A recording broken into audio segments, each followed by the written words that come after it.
एकूणच युद्धाचे सगळे परिणाम जर आपण लक्षात घेतले तर ते आता बाजारपेठेवर आपल्या खासगी आयुष्यावरती होताना आपण बघतो। युद्ध तसं कोणाच्याच फायद्याचं नाही आहे, त्यांनी नुकसानच होतं आणि हे लक्षात येऊन सुद्धा हे युद्ध जे ते 12व्या दिवशी सुरू असल्याचं आपण पाहतोय आणि आता त्याचाच परिणाम जगभरात उद्योगांवरती होताना आपण बघतोय, वेगवेगळ्या व्यवसायांवरती होताना आपण बघतोय। गॅसचा तुटवडा निर्माण झालेला आहे। येणाऱ्या कालावधीमध्ये गॅसचा तुटवडा भासू नये या दृष्टीने आत्ताच जे आहे साठीबाजी न होण्याकरता एस्मा कायदा जो आहे तो आता देशात जो आहे तो लागू करण्यात आलेला आहे। चला, राज्यभरातल्या दिवसभर घडामोडी आपण जाणून घेतोय। गृहिणी चिंता व्यक्त करतायत, हॉटेल व्यावसायिक चिंता व्यक्त करताय। राज्यभरातली एकूण परिस्थिती काय याविषयी बोलण्याकरता थेट पुण्यावरून आहेत आमचे प्रतिनिधी वैभव सोनवणे। त्यानंतर राज्याची उपराजधानी नागपूरवरून आहेत उदय तिमांडे, मुंबईवरून आहे आमचा सहकारी संकेत।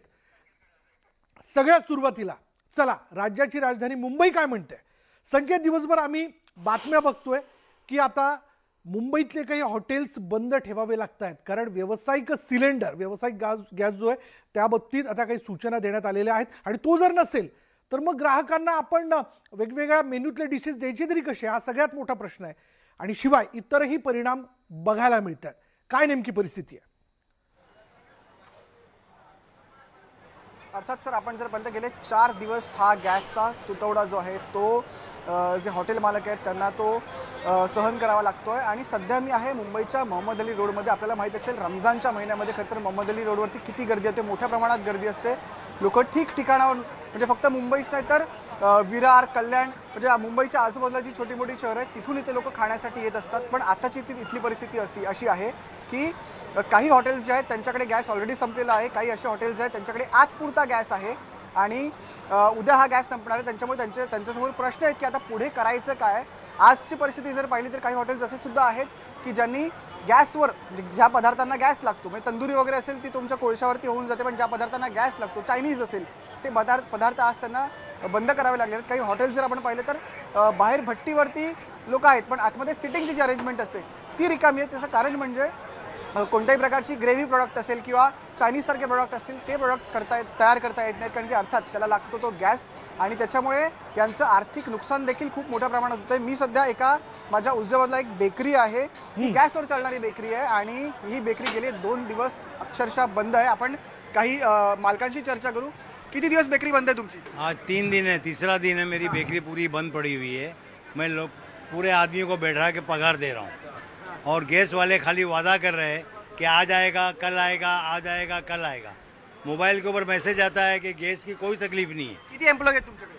मेरे पर 10 आदमी काम कर रहे हैं। त्यांना तुम्ही पगार देताय? पगार चालू है लोगों का और मेरा काम धंधा देखो सब। कितीचं नुकसान झालं 2-3 दिवसात? मेरा कम से कम पर डे का 5,000 रुपये का नुकसान। पर दिवसाचं 5,000चं नुकसान झालं। अजून आपल्याकडे हॉटेल मालक आहेत, यांचं पाठी इथे हॉटेल आहे। तुमच्याकडे गॅस आहे, कोणते पदार्थ चालू आहेत, कोणते बंद? पे ही चलता है। ग्रेवी आइटम, चाइनीज़, मटन वाला आइटम, चाप सब बंद है हमारा। हमारे पास 16 से 17 एम्प्लॉय है और लगभग हमारा 12 से 14 हज़ार का डेली का नुकसान हो रहा है। आप देख लो मार्केट में भीड़ देख लो, कोई भीड़ नहीं है, कस्टमर नहीं है बिकॉज ग्रेवी आइटम मिल नहीं पा रहा है। तो हम लोग कोयले पे सिर्फ जितना हो सकता है उतना कोयले पे चला पा रहे हैं ताकि हमारा खर्चा निकल जाए बस। आणि हा रमजानचा महिना एकमेव असा असतो की ज्याच्यात तुम्ही थोडं जास्त कमवू शकता आणि या महिन्याचा हा फटका बसतोय। रमज़ान का ये आखिरी वीक जो होता है इसमें ही मेन कमाई का वो होता है और इसी में गैस का शॉर्टेज हो गया। 3-4 दिन से हम लोग कैसा करके चला रहे हैं हमको मालूम है। आणखी काही सर आपल्यासोबत हॉटेल मालक आहेत, त्यांच्याशी पण आपण संवाद साधू। सर, तुमचा कोणता व्यवसाय आहे? आइए ना सर। हां, बोला। सर, हमारा 3 दिन से पूरा काम देखो ठप पड़ा है, कोई काम नहीं हो रहा है। होटल में टोटल ग्रेवी की आइटम बनती है, टोटल गैस पे बनती है। गैस वाला डेली बात करता है कि कल देता हूँ, परसों देता हूँ, एक भी बाटला मुझको नहीं मिला सर। कुक पे कोयले पे काम कर रहे, कोयले पे कुछ काम होने वाला नहीं है। 20 आदमी का स्टाफ है सर, पूरी पगार हमको कम से कम डेली का 15,000 से 20,000 रुपया नुकसान हो रहा है। हम कुछ नहीं कर सकते, हम परेशान है। गवर्नमेंट के आगे लाचार है सर। गवर्नमेंट है तो कुछ नहीं, पेपर न्यूज आ रही है कि कोई दिक्कत नहीं, कोई तकलीफ नहीं। हमको गैस बिल्कुल नहीं मिल रहा है सर, बहुत ज़्यादा तकलीफ है सर। तो अभी फिलहाल आपका कितना नुकसान हुआ है? कितना? डेली से 15 से 20,000 मेरी पगार नुकसान हो रही है सर। खर्चे भर रहे हम लोग, चोरी करके भरे। कब से गैस नहीं है आपके पास? कब से गैस कम नहीं है सर, परसों से गए 2-3 दिन से गैस नहीं है, पूरा काम ठप पड़ा अंदर। थोड़ा भी गैस नहीं फिलहाल? कुछ भी नहीं है सर, कुछ भी नहीं है, सब बंद पड़ा है। कल एक बाटला मिला मुझको, वो भी 4,000 से एक बाटला मिला। 4,000 का 900 का बाटला, 4,000 से ब्लैक में एक बाटला मिला तो काम चला। सब बंद पड़ा हुआ है। परवडतं का? पण तुम्हाला परवडतं का? नहीं सर वो संकेत तो दुकान चालू करनी है, रमजान महीना है, मेला लगा है, पूरी मार्केट ठप पड़ी है, अंधेरा है, देखो आप। सर आपण पाहिलं की ही सगळ्या सध्या परिस्थिती यांच्याकडे कुणाकडे गॅस नाही आहे, त्याच्यामुळे ऐन रमजानच्या महिन्यामध्ये अशी परिस्थिती उद्भवली आहे, त्याच्यामुळे कुठेतरी यांचं खूप मोठ्या प्रमाणात आर्थिक नुकसान झालं. विशाल सर. अगदी संकेत, त्यांच्याशी आपण बोललो. खरं तर रमजानचा महिना आणि अशा सगळ्या याच्यात खरं उपवास सोडण्याकरता बांधव देखील त्या ठिकाणी येत असतात आणि बाहेरून देखील मोहम्मद अली रोडला या वेगवेगळ्या पदार्थांची चव चाखण्याकरता म्हणून मुंबईकर असतील, मुंबईच्या बाहेरचे लोक असतील, ते आवर्जून येत असतात. जाऊयात चला पुण्यामध्ये. पुण्यनगरीत नेमकी काय परिस्थिती जाणून घेऊयात. पुण्यात देखील आपण जर बघायला गेलं तर कॉस्मोपॉलिटन म्हणवल्या जाणाऱ्या या शहरामध्ये हॉटेल व्यवसाय मोठ्या प्रमाणात आहे. वैभव, तिथे काय परिस्थिती आहे? विशाल, राज्याचं मध्यवर्ती महानगर, सांस्कृतिक राजधानी म्हणून पुण्याला ओळखलं जातं. रोज साधारणपणे 30 ते 35 लाख लोक ही रोज या शहरामध्ये येतात आणि जातात. म्हणजे जे पुण्याची जी लोकसंख्या आहे त्या व्यतिरिक्त पुण्यामध्ये पाहुणे येणारे जे आहेत ते साधारणपणे 35 ते 40 लाख लोक असतात. हे सगळेजण पुण्यामध्ये ज्या वेगवेगळ्या ठिकाणी उपहारगृह आहेत किंवा वेगवेगळे हॉटेल्स आहेत, रेस्टॉरंट आहेत, बरोबर. त्या ठिकाणी जाणं, त्यांचं जेवण त्याच्यावरती अवलंबून असतं. पुण्यातली परिस्थिती जी आहे ती काही अंशी समजून घ्यावी लागेल. पुण्यात बाहेरून शिकायला आलेले जे विद्यार्थी आहेत त्यांची संख्या मोठ्या प्रमाणावर आहे. लाखोंच्या घरामध्ये हे विद्यार्थी पुण्यामध्ये शिकतात.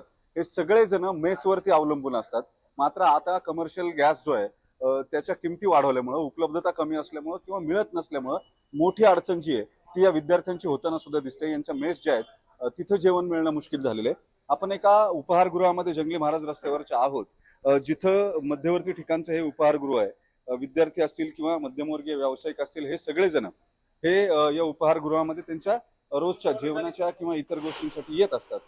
ज्याची परिस्थिती आपण जर बघितली तर इथं व्यावसायिक वापरासाठीचा सिलेंडर जो आहे तो वापरला जातो. मात्र त्याची उपलब्धता नसल्यामुळे चुलीचा आधार घ्यावा लागतोय अनेक ठिकाणी, किंवा मग हे सिलेंडर जे आहेत ते पुरवून वापरावे लागतात. आता प्रामुख्यानं कोळशाचा आधार घेऊन या ठिकाणी हे उपहारगृह चालवण्याचा मालकांचा प्रयत्न आहे. त्यांच्याशी आपण बोलूया, नेमकी त्यांची अडचण काय होते. व्यावसायिक सिलेंडर्स हे मिळत नाहीयेत किंवा गॅस मिळत नाहीयेत अशा तक्रारी सातत्यानं केल्या जातात. दुसरीकडे पेट्रोलियम कंपन्यांकडून दावा केला जातोय की कमतरता नाहीये किंवा काही अडचण नाहीये.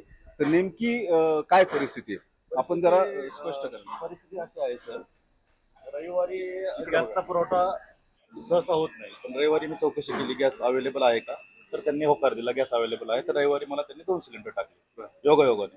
रविवारी दुपारनंतर परत एकदा त्यांना फोन केला की अशी बातम्यांमध्ये चर्चा आहे की सिलेंडर भेटत नाही, काय करावं लागेल. ते म्हणले चाकण आणि शिक्रापूरला गाड्या नाहीये, त्यामुळे आम्हाला जोपर्यंत आदेश येत नाही तोपर्यंत आम्ही जात नाही. रविवार गेला, सोमवार गेला, मंगळवार गेला, आज मंगळवार संध्याकाळ. आता सुद्धा 6 वाजता मी त्यांना फोन लावला होता. म्हणजे आतापर्यंत तरी आम्हाला असे काही आदेश आलेले नाहीयेत की जाऊन सिलेंडर घेऊन या म्हणून. आणि इथे नाही, पिंपरी चिंचवड शहरामध्ये असेल किंवा मग बऱ्याच ठिकाणी आम्ही चौकशी केली असता असं निदर्शनास आले की गॅस, कमर्शियल गॅस ह्या वापरासाठीचा अवेलेबल नाहीये. तर विषय असा आहे की आपल्याकडं हा जो पुरवठा आहे तो नियमित असतो, म्हणजे तो कधी खंडित झालेला नाही यापूर्वी. तर स्टॉक वगैरे करण्याची वेळ आमच्यावर कधी हॉटेल व्यावसायिकावर आलेली नाही. आमच्याकडे 3 ते 4 टाक्या आमच्याकडे नॉर्मली असतात, ते आम्ही ठेवलेल्या होत्या.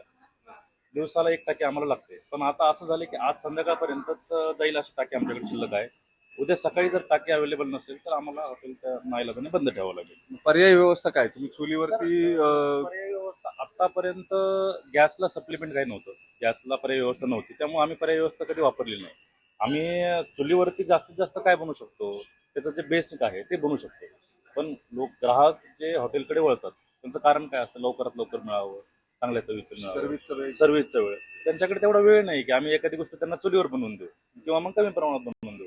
आम्हाला बल्क क्वांटिटीमध्ये सगळ्या लोकांना केटर करावं लागतं, कारण वेळेचा अभाव असतो लोकांना. पेट्रोलियम कंपन्यांकडून तर मेसेजेस येत आहेत की असं काही नाहीये किंवा गॅसची उपलब्धता नाहीये, या अफवा आहेत, त्याच्यावरती विश्वास ठेवू नका असं सांगितलं जाते. मात्र प्रत्यक्षात परिस्थिती एक आहे की त्यांनी म्हणजे आम्ही आमचे जे एजन्सीदार आहेत, पुरवठादार आहेत, त्यांचा फॉलोअप ज्या पद्धतीने घेतो आहोत त्यांच्याकडे तर शिल्लक नाही आणि ते खोटं बोलत नाहीये, कारण ते आम्हाला वर्षानुवर्ष सर्व्हिस देतात.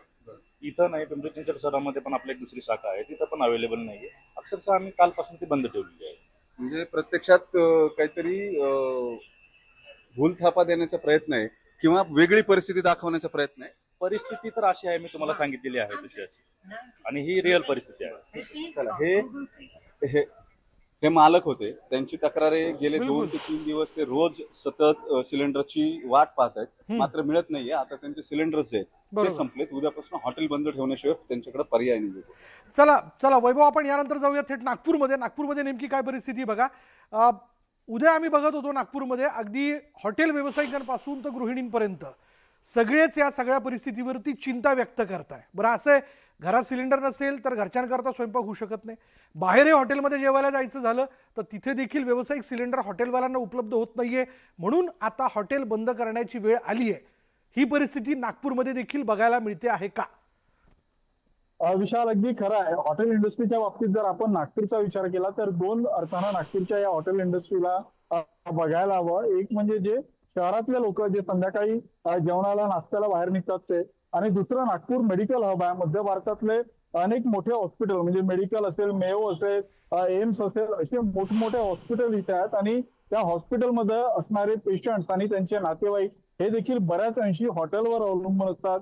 मग मध्य नागपूरचा परिसर असू द्या, ग्रामीणचा परिसर असू द्या, इथं मोठे लोक जे रुग्णालयासाठी येतात ते हॉटेलच्या जेवणावर सकाळपासून संध्याकाळपर्यंत अवलंबून आहे. आणि ज्या पद्धतीने आता कमर्शियल गॅसचा तुटवडा जो आहे तो नागपूरमध्ये व्हायला लागलेला आहे, त्यानंतर आता शहरातील लोक तर आपल्या घरी काहीतरी बनवून खाऊन घेतील, मात्र जे रुग्णांसोबत आलेले नातेवाईक आहेत त्यांनी काय करायचा, हा खरा प्रश्न जो आहे तो नागपूरमध्ये आता उपस्थित झालेला आहे. मी सध्या नागपूरच्या संतोष पकोडेवाला या हॉटेलमध्ये, नागपुरातलं अतिशय प्रसिद्ध आणि गजबजलेलं हे हॉटेल आहे. संध्याकाळच्या वेळी इथं निदान 1500 ते 2000 लोक असतात, मात्र आता आपण पाहतोय की 100 ते 125 लोक इथं आलेले आहेत. आणि त्याला कारण आहे की संतोष पकोडेवालाकडे ज्या पद्धतीने रोज संध्याकाळी पकोडे तयार होतात ते होत नाही. या एलपीजी तुटवड्याचा परिणाम आता या संतोष पकोडेवाल्याला झालेला आहे. फक्त संतोष नाही तर शहरातले अनेक हॉटेल्स असे आहेत की ज्यांच्याकडला एलपीजीचा साठा जो आहे तो आता अगदी शेवटच्या टप्प्यावर आहे. त्यामुळे उद्या काहीतरी व्यवसाय होईल त्या अपेक्षेनं त्यांना तो साठवलेला आहे. आपल्यासोबत या हॉटेलचे मालक संतोष होत आहेत. आम्हाला सांगा, एरवी संध्याकाळी या हॉटेलमध्ये मोठी गर्दी असते, आता बोटावर मोजण्या इतके लोक आहेत, काय नेमका तुमच्या व्यवसायावर परिणाम होतो? या युद्धजन्य परिस्थितीमध्ये ज्याप्रमाणे ते 2 दिवसातून जो फ्यूल यायचा आपल्याला तो येऊन झालेला आहे. आणि मला जवळपास रोजचे 10 सिलेंडर लागत होते, तर 10 सिलेंडरच्या पैकी मला आज रोज मला 2-3 सिलेंडर मिळून राहिले. याच बघून माझ्या दुकानातही गर्दी कमी झालेली आहे. लोकांना वाटत आहे की यांचं दुकान चालू आहे, नाही चालू आहे. आता तुम्ही शकता की माझ्याकडे जवळपास संध्याकाळच्या वेळेस जवळपास 150-200 लोक तर प्रत्येक एक लाटला. बरोबर आहे. व्यावसायिकांना गॅस सिलेंडर उपलब्ध नाही आहेत उदय, त्याच्यामुळे काही पदार्थ बनवणं त्यांना बंद ठेवावं लागतंय. संध्याकाळची गर्दीची वेळ पण आता गर्दी दिसून येत नाहीये. जाऊयात कोल्हापुरात आमचे प्रतिनिधी ज्ञानेश्वर साळुखे आपल्या बरोबर आहे. ज्ञानेश्वर, तसं बघायला गेलं तर कोल्हापूर कायम तसं खवय्यगिरी करायचं म्हटलं तर मूडमध्ये असतो आणि बाहेर पडल्यानंतर हॉटेलमध्ये भरभरून वेगवेगळ्या पदार्थांचा तो आनंद घेतो. पण आता या तांबडा पांढऱ्यावरती आडवा हात मारणं हे देखील आता कठीण होऊन बसलंय का? कारण हॉटेल व्यावसायिकांना सिलेंडर उपलब्ध होत नाहीयेत आणि हॉटेल बंद आहेत का? विशाल, कोल्हापूरमध्ये सुद्धा तीच परिस्थिती आहे. ते राज्यभरात जे आहे तीच पाहायला मिळते. तांबडा पांढरा रस्त्यावरती कोल्हापूरकर नेहमीच ताव मारत असतात. अर्थात घरात तर ते तांबडा पांढरा रस्सा करतातच, मटणावर ताव मारतात. मात्र कोल्हापूरमध्ये हॉटेल संस्कृतीसुद्धा आहे ते मोठ्या प्रमाणात आहे. आणि हॉटेलमध्ये सुद्धा मोठ्या प्रमाणात व्यावसायिक आहेत ते या ठिकाणी येत असतात. आणि ते जे ग्राहक आहेत ते या ठिकाणी मोठ्या प्रमाणात हॉटेलमध्ये जाऊन तांबडा पांढरा रस्सा आहे ते खात असतात. आणि एकूणच पाहायला गेलं तर या हॉटेल इंडस्ट्रीवरती सुद्धा आता या सगळ्याचा परिणाम आहे ते होताना आपल्याला पाहायला मिळते. संपूर्णपणे या हॉटेलमध्ये पाहायला गेलं तर ग्राहकांची संख्या मोठ्या प्रमाणात या ठिकाणी दिसून नेहमीच यायची, मात्र ते आता काही तुलनेत आहे ती कमी झाल्याचं आपल्याला पाहायला मिळते. काही ग्राहकसुद्धा आपल्यासोबत आहेत, त्यांच्यासुद्धा या संदर्भातल्या प्रतिक्रिया जाणून घेण्याचा प्रयत्न करूया. नेहमीच आहे ते आपण हॉटेलमध्ये जेवण कोल्हापूरकर प्रामुख्याने करत असतो. तुम्ही बाहेरून आला तरी कोल्हापूर त्या तांबडा पांढऱ्या रस्स्याची चव चाकत असता. मात्र जर हॉटेल इंडस्ट्रीज बंद झाली तर काय, अशाच पद्धतीचा प्रश्न सध्या उपस्थित होतो. तब तो काफ़ी प्रॉब्लम होगा. होटल्स अगर बंद हो जाएगी, स्पेशली परक पांडरा तांबड़ा के लिए हम फेमस है जो, और अच्छी तरह से सब लोग आते हैं. घर जैसा खाना मिलता है परक होटल में, तो प्रॉब्लम होगी. ये प्रॉब्लम नहीं होनी चाहिए फ्यूचर में, उसके लिए क्या करना चाहिए वो हम लोग भी डिस्कस कर रहे थे अभी. लेकिन आप घर को भी घर में अगदी खवय्यांना चिंता आहे की हॉटेल बंद झाले तर नेमकं काय. चला